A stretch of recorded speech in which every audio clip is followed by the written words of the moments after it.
Hello दोस्तों, नमस्कार। मैं भी आप सभी का एक बार फिर से बहुत बहुत स्वागत करता हूं आपके अपने इस यूट्यूब परिवार में। तो आप सब कैसे हैं? उम्मीद करता हूं आप सब अच्छे होंगे, स्वस्थ होंगे और अपनी एसएससी एमटीएस हवलदार एग्जाम 2025 की तैयारी में बहुत ही अच्छी तरीके से लग चुके होंगे। तो साथियों, आज की इस क्लास में हम लोग एसएससी एमटीएस के लिए ऑल इंडिया लेवल पे जो प्रश्न बनते हैं उसी का एक टेस्ट करने वाले हैं, जो कि साथी ये टेस्ट केवल 30 प्रश्नों का रहने वाला है। तो आप साथ ही जानते हैं कि एसएससी एमटीएस में सिलेक्शन लेने के लिए केवल 2 सब्जेक्ट हमें बहुत अच्छी तरीके से पढ़ने की ज़रूरत होती है। एक तो साथ ही देखिए जीके होता है और एक इंग्लिश होता है। तो आज हम साथ ही इसमें जीके का टेस्ट करने वाले हैं, जो कि 30 क्वेश्चनों का होने वाला है, जो ऑल इंडिया लेवल पे प्रश्न बनते हैं और जिस टाइप के प्रश्न हमेशा एसएससी एमटीएस के हर शिफ्ट में पूछे जाते हैं। ओके दोस्त, तो इस क्लास को अच्छे से देखिएगा और मस्ट वॉच करिएगा और कंप्लीट इस टेस्ट को लगाइएगा और अपनी तैयारी को परखिएगा। आप सभी से इन 30 क्वेश्चन में से क्या 23 से अधिक प्रश्न है जो वो सही हो पा रहे कि नहीं, बस इतना आपको चेक करना है। 1 नंबर के नेगेटिव मार्किंग के साथ ये आप सभी का 90 नंबरों का टेस्ट होने वाला है, जो कि साथ ही -1 का क्या होगा, नेगेटिव मार्किंग होगा। ओके, तो ये क्लास आपके लिए अति महत्वपूर्ण होने वाला है और आप अपने आप को परखेंगे कि आप सभी की तैयारी इस टाइम कैसी चल रही है। ओके, तो चलिए बिना टाइम वेस्ट करते हुए इस क्लास को स्टार्ट करते हैं। तो साथ ही जो डेली हमारी क्लास सुबह 8 बजे आती है वो तो होगी और दोपहर में 12 बजे होगी, लेकिन साथ ही जो शाम में 6:30 बजे क्लास होती थी अब साथ ही वो शाम में 7:30 बजे आएगी। ये बात आप याद रखें, ये टाइमिंग आप याद रखिएगा। बस आप नोटिफिकेशन को ऑन कर लीजिए, जैसे क्लास आएगी तो सबसे पहले आपके पास नोटिफिकेशन जाएगी। ओके, तो चलिए इस क्लास को स्टार्ट करते हैं और इस टेस्ट को कंप्लीट लगाइए। लास्ट में स्कोर करेगा कि आप सभी का इन 30 क्वेश्चन में से कितना स्कोर रहा। ओके, पहला प्रश्न देखेंगे, महाबलीपुरम में स्मारकों के समूह को किसने बनवाया था? बताइए साथी, महाबलीपुरम में स्मारकों के समूह को किसने बनवाया था?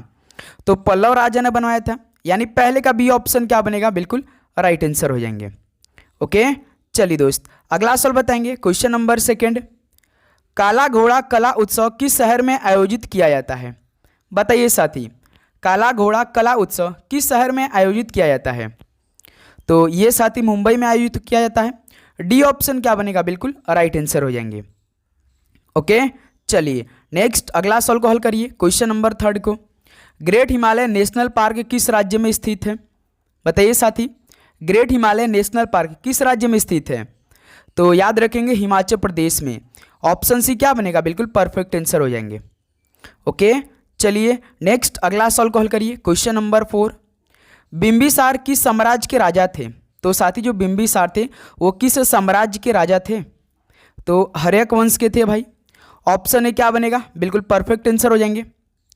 चलिए नेक्स्ट अगला नंबर को हल करेंगे आप लोग। क्वेश्चन नंबर 5, भारतीय राजनीतिक पार्टी यानी सीपीआई का पूरा नाम क्या है? What is the full form of CPI? बताइए साथी, एक भारतीय राजनीतिक पार्टी सीपीआई जिसका पूरा नाम क्या है? तो कम्युनिस्ट पार्टी ऑफ इंडिया है। तो यहाँ से ऑप्शन सी क्या बनेगा, बिल्कुल राइट आंसर हो जाएंगे। ओके, चलिए दोस्त अगला सवाल को हल करिएगा। क्वेश्चन नंबर 6 को, भारत के राष्ट्रपति द्वारा राज्यसभा में कितने सदस्यों को नामित किया जा सकता है? तो साथ ही आप जानते हैं कि 250 होते हैं, जिसमें से भाई देखिए 12 को क्या करते हैं, राष्ट्रपति मनोनीत कर देते हैं, यानी ऑप्शन सी सवाल क्या बनेगा, बिल्कुल राइट आंसर हो जाएंगे। ओके, चलिए नेक्स्ट अगला सवाल कॉल करिए। क्वेश्चन नंबर 7 को, डैश विनिमय दर देसी वस्तु के रूप में विदेशी वस्तुओं की सापेक्ष कीमत क्या है? तो साथी देखिए, जो आपका वास्तविक विनिमय दर है ये देसी वस्तुओं के रूप में विदेशी वस्तुओं की सापेक्ष कीमत है। ओके, तो यहाँ से वास्तविक डी ऑप्शन क्या बनेगा, बिल्कुल राइट आंसर हो जाएंगे। ओके, चलिए अगला सवाल कॉल करिएगा। क्वेश्चन नंबर 8 को, संयुक्त राष्ट्र संघ भारत के संविधान की 7वीं अनुसूची में दी गई है, ये किस सूची में सूचीबद्ध है? तो साथी संयुक्त राष्ट्र संघ भारत के संविधान की 7वीं अनुसूची में दी गई है, ये किस सूची में सूचीबद्ध है? केंद्रीय में, राज्य में, विश्व में या समवर्ती सूची में? तो दोस्त याद रखिएगा केंद्रीय सूची में सूचीबद्ध है। ऑप्शन यहाँ से क्या हो जाएगा, बिल्कुल राइट आंसर हो जाएंगे। ओके, चलिए अगला सवाल कॉल करिए। क्वेश्चन नंबर 9 को, 7वीं सदी के बड़े भूस्वामी और योद्धा सरदार को उस समय के राजा किस रूप में मान्यता देते थे? बताइए साथी, 7वीं सदी के बड़े जो भूस्वामी थे और योद्धा सरदार को उस समय के राजा जो थे वो किस रूप में उनको मान्यता देते थे? तो याद रखिए सामंत के रूप में। ऑप्शन सी यहाँ से क्या हो जाएगा, बिल्कुल राइट आंसर हो जाएंगे। ओके, चलिए दोस्त अगला सवाल कॉल करिएगा। क्वेश्चन नंबर 10 को, 1857 के विद्रोह के बाद ब्रिटिश सरकार द्वारा भारत में निम्नलिखित में से कौन सा परिवर्तन नहीं किया गया था। देखिए साथी, हम आपको डेली क्लास देते हैं, बिल्कुल एग्जाम बेस पे सारे क्वेश्चन कराते हैं, लेकिन बीच बीच में आप सभी को हम ऐसे ही टेस्ट कराते रहेंगे और आप इस टेस्ट को जरूर लगाएंगे। डेली जो हम आपको क्लास देंगे उसके बाद एक आप सभी का टेस्ट होगा। वैसा आज संडे था तो इसलिए हमने आपके लिए एक टेस्ट का प्रोवाइड किया क्लास बहुत ही अच्छी तरीके से। ओके, तो बस आपको क्या करना है, चैनल पे नए हैं तो सब्सक्राइब करके नोटिफिकेशन को ऑन कर लीजिएगा। ओके, जैसे क्लास आएगी तो सबसे पहले आपके पास नोटिफिकेशन जाएगी।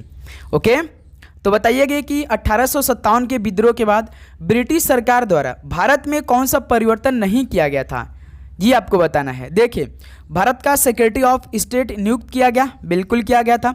ब्रिटिश सेना में भारतीय सैनिकों की संख्या बढ़ाई गई, नहीं, साथ ये परिवर्तन नहीं की गई थी। तो यहीं से बी ऑप्शन क्या हो जाएगा, बिल्कुल राइट आंसर हो जाएंगे। ओके, चलिए अगला सवाल कॉल करिए, क्वेश्चन नंबर 11 को। भारत की स्थल सीमा रेखा लगभग कितने किलोमीटर है। तो साथ ही भारत की स्थल सीमा रेखा जो लगभग कितने किलोमीटर है, तो मेरे दोस्त याद रखिएगा 15,200 किलोमीटर है, यानी ऑप्शन सी क्या बनेगा, बिल्कुल राइट आंसर हो जाएंगे। चलिए अगला सवाल कॉल करिए, क्वेश्चन नंबर 12। भारत के उत्तरी मैदान 3 प्रमुख नदी प्रणाली से बने हैं, जो कि सिंधु है, गंगा है और एक कौन सी नदी है, बताइए साथी। भारत के उत्तरी मैदान 3 प्रमुख नदी प्रणालियों से बने हैं, जो कि देखिए एक सिंधु है, गंगा है और एक साथी ब्रह्मपुत्र है। ऑप्शन यहाँ से क्या हो जाएगा, बिल्कुल राइट आंसर हो जाएंगे। ओके, चलिए नेक्स्ट अगला सवाल बताएंगे, क्वेश्चन नंबर 13। किस अनुच्छेद के तहत भारत के प्रत्येक नागरिक को स्वास्थ्य का अधिकार दिया गया है। तो किस अनुच्छेद के तहत भारत के प्रत्येक नागरिक को स्वास्थ्य का अधिकार दिया गया है, तो मेरे दोस्त याद रखिएगा अनुच्छेद 21 के तहत।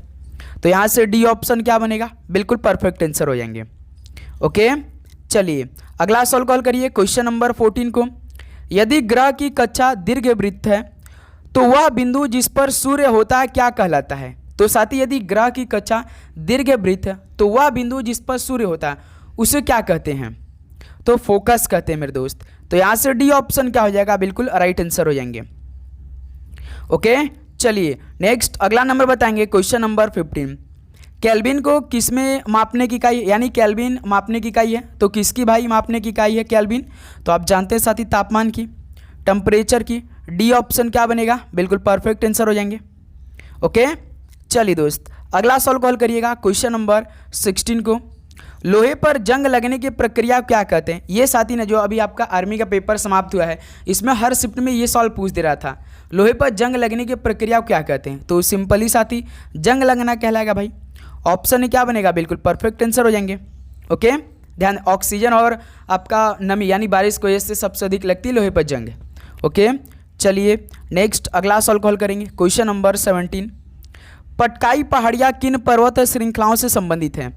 तो साथी पटकाई पहाड़ियाँ किन पर्वत श्रृंखलाओं से संबंधित हैं, तो मेरे दोस्त याद रखिएगा पूर्वांचल से, यानी इस सवाल का बी ऑप्शन क्या हो रहे हैं, बिल्कुल राइट आंसर हो जाएंगे। चलिए अगला सवाल कॉल करिएगा, क्वेश्चन नंबर 18 को। चार मीनार भारत के किस शहर में स्थित है। तो साथी चार मीनार भारत के किस शहर में स्थित है, तो याद रखेंगे हैदराबाद में स्थित है। डी ऑप्शन क्या हो जाएगा, बिल्कुल राइट आंसर हो जाएंगे। ओके, चलिए नेक्स्ट अगला सवाल कॉल करेंगे, क्वेश्चन नंबर 19 को। भारत के किस भाग में उष्णकटिबंधीय सदाबहार वन नहीं पाए जाते हैं।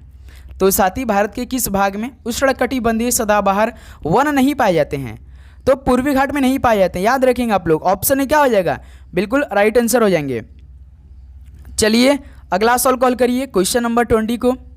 प्रांतीय संविधान समिति का नेतृत्व किसने किया। तो प्रांतीय संविधान समिति का नेतृत्व किसने किया था, तो सरदार वल्लभ भाई पटेल जी ने किया था। तो यहाँ से ऑप्शन भी क्या हो रहे हैं, बिल्कुल राइट आंसर हो जाएंगे। चलिए दोस्त अगला सवाल कॉल करेंगे, क्वेश्चन नंबर 21। बल्ब एक पौधे के किस हिस्से का एक रूपांतरण होता है।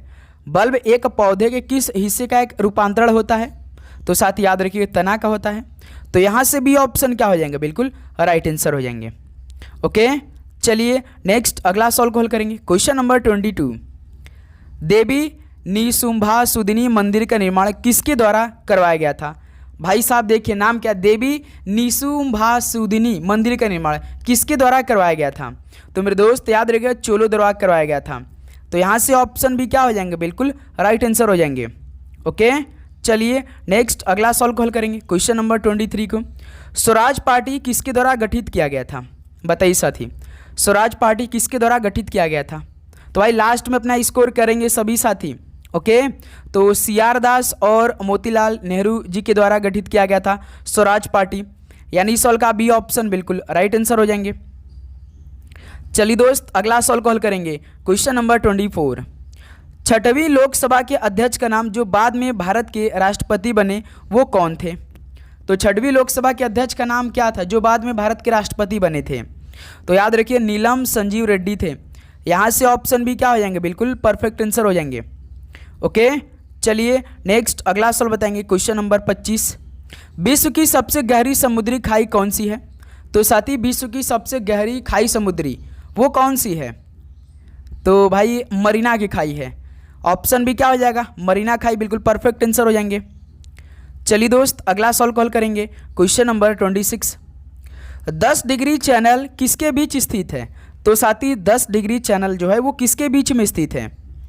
एक तो देखिए छोटा अंडमान और निकोबार के बीच में, तो यहाँ से ऑप्शन सी क्या हो जाएंगे साथी, बिल्कुल परफेक्ट आंसर हो जाएंगे। ओके, चलिए नेक्स्ट अगला सवाल बताएंगे क्वेश्चन नंबर 27। टीपू सुल्तान को कहाँ के शेर के रूप में जाना जाता था? तो साथी टीपू सुल्तान को किसके शेर के रूप में जाना जाता था, यानी कहाँ के शेर के रूप में जाना जाता था? बताइए। तो सर जी मैसूर के रूप में। यहाँ से डी ऑप्शन क्या हो जाएगा, बिल्कुल परफेक्ट आंसर हो जाएंगे। चलिए दोस्त अगला सॉल्व कॉल करेंगे क्वेश्चन नंबर 28। टैगा वन निम्नलिखित में से किस देश में पाए जाते हैं? तो साथी टैगा वन किस देश में पाए जाते हैं? तो याद रखिएगा रूस देश में पाए जाते हैं, यानी ऑप्शन सी क्या हो जाएगा, बिल्कुल राइट आंसर हो जाएंगे। ओके, चलिए नेक्स्ट अगला सॉल्व कॉल करेंगे क्वेश्चन नंबर 29। भारत का मूल संविधान 1950 किसमें संरक्षित है? बताइए साथी। तो भारत का जो मूल संविधान 1950 है ये तो भाई संसद भवन में क्या है, संरक्षित है। तो यहाँ से ऑप्शन सी क्या हो जाएंगे, बिल्कुल राइट आंसर हो जाएंगे। चलिए नेक्स्ट अगला सॉल्व कॉल करेंगे क्वेश्चन नंबर 30 को। भारतीय संविधान का अनुच्छेद 231 एक साझा उच्च न्यायालय की 2 या 2 से अधिक राज्यों के लिए स्थापना कौन कर सकता है? बताइए साथी। तो भारतीय संविधान के अनुच्छेद 231 एक साझा उच्च न्यायालय की 2 या 2 से अधिक राज्यों के लिए स्थापना कौन कर सकता है? तो भाई संसद कर सकता है। ऑप्शन सी यहाँ से क्या हो जाएगा, बिल्कुल राइट आंसर हो जाएंगे। तो साथी ये फाइनली 30 क्वेश्चन कंप्लीट हो चुके हैं। आज MTS के लिए ऑल इंडिया लेवल टेस्ट का जो GK के सवाल पूछे जाते हैं। तो बताइए साथी आप सभी का 1 नंबर माइनस मार्किंग के साथ कितना स्कोर है, यानी 90 नंबर में से आप सभी का टोटल अप्रॉक्सीमेटली कितना स्कोर रहा, बताएंगे। उम्मीद करूंगा इस टेस्ट को आप कंप्लीट लगाए होंगे और काफ़ी अच्छी तरीके से एक एक क्वेश्चन को आपने याद किया होगा। बिल्कुल ऐसे ही लेवल के आपके टेस्ट बनेंगे साथी। ये लाइव आपका टेस्ट चल रहा था, तो उम्मीद करूंगा आपको हर एक क्वेश्चन बहुत अच्छी तरीके से समझ में आया होगा और आपने भाई अच्छी तरीके से हर एक क्वेश्चन को याद भी किया होगा। ओके दोस्त, तो बस आपको क्या करना है, चैनल पे नया है तो सब्सक्राइब करना है, डेली क्लास लेना है। कल से साथ ही हम लोग एक और नई क्लास की शुरुआत करेंगे और संडे को टेस्ट हो जाएगा आप सभी का। ओके, इससे अपने को क्या होगा कि हमारी तैयारी हो बहुत अच्छी तरीके से, हमें मालूम पड़ता रहेगा कि हमारी तैयारी किस लेवल की चल रही है। टेस्ट देने से हमें यही मालूम होता है। ओके, तो चलिए इस क्लास को यहीं पर समाप्त करते हैं। मिलते हैं साथ ही कल सुबह 8 बजे एक और नए क्लास के साथ। तो आप चैनल पे नए हैं तो सब्सक्राइब करिएगा, नोटिफिकेशन को ऑन करिएगा और अपने दोस्तों में सेशन को शेयर करिएगा। सभी को जय हिंद, जय भारत। पढ़ाई करते रहिए। All the very best. धन्यवाद।